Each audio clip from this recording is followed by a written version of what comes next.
امریکہ نہ برطانیہ، پاکستان کو ایک بار پھر سمندری لٹیروں کے خلاف کارروائی کے لیے بڑی ذمہ داریاں مل گئیں۔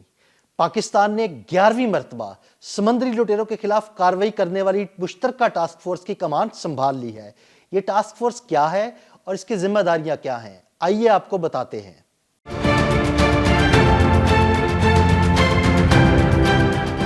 قزاقوں کے خلاف بنائی گئی کمبائنڈ ٹاسک فورس کی کمان 3 سے 6 ماہ کے لیے رکن ممالک کے مابین تبدیل ہوتی ہے۔ اس وقت 15 ممالک کمبائنڈ ٹاسک فورس کا حصہ ہیں۔ ان ممالک میں پاکستان، امریکہ، برطانیہ، ترکیہ، New Zealand, Thailand, Denmark, Philippines, Brazil, Bahrain, Japan, اردن، کویت، سنگاپور اور کوریا شامل ہیں۔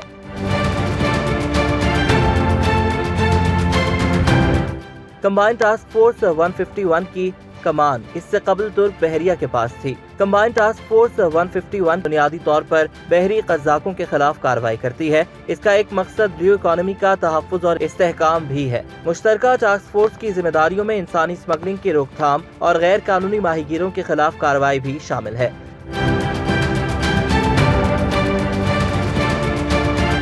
اقوام متحدہ کی قراردادوں کے مطابق CTF 151 یعنی کمبائنڈ ٹاسک فورس یا مشترکہ ٹاسک فورس بنیادی طور پر CMF کمبائنڈ میری ٹائم فورس کا حصہ ہے۔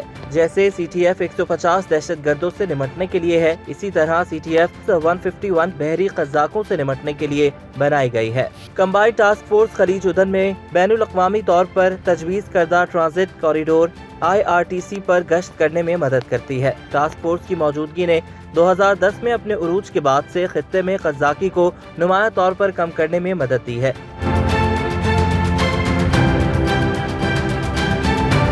سال 2010 میں 45 جہازوں کو قزاقوں نے لوٹا تھا۔ قزاقوں نے آخری جہاز اپریل 2017 میں لوٹا تھا اور آخری حملہ سال 2019 کے اپریل میں ہوا تھا، لیکن کمبائنڈ ٹاسک فورس نے اسے ناکام بنا دیا۔ صومالیہ کے ساحل سے دور جدید دور کی بحر قزاقی معاشی، سماجی اور سیاسی کشمکش کی وجہ سے اس خطے میں پروان چڑھی ہے، جس نے 1990 کی دہائی کے وسط سے ملک کو اپنی لپیٹ میں لے رکھا ہے۔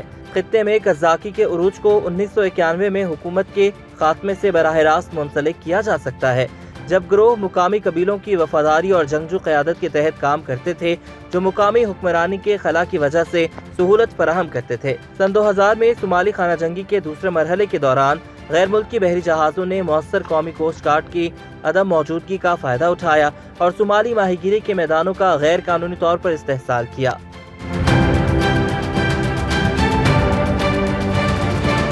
اور ساتھ ہی ساتھ غیر قانونی فضلہ بھی پھینکا جو مقامی ماہی گیری کے ذخیرے کو مزید کم کر دے گا۔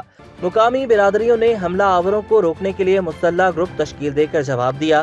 یہ ایک منافع بخش تجارت بن گئی، جہاں یہ گروہ تجارتی جہازوں کو ہائی جیک کرتے اور بھاری تاوان کی ادائیگی کا مطالبہ کرتے۔ اپریل 2019 میں صومالی طاس میں قزاقوں کی طرف سے ایک ناکام حملہ ہوا تھا، تاہم صومالیہ کے ساحل پر قزاقی کے آخری 2 کامیاب حملے 2017 کے موسم بہار میں ہوئے تھے اور یہ 2012 کے بعد پہلے کامیاب حملے تھے۔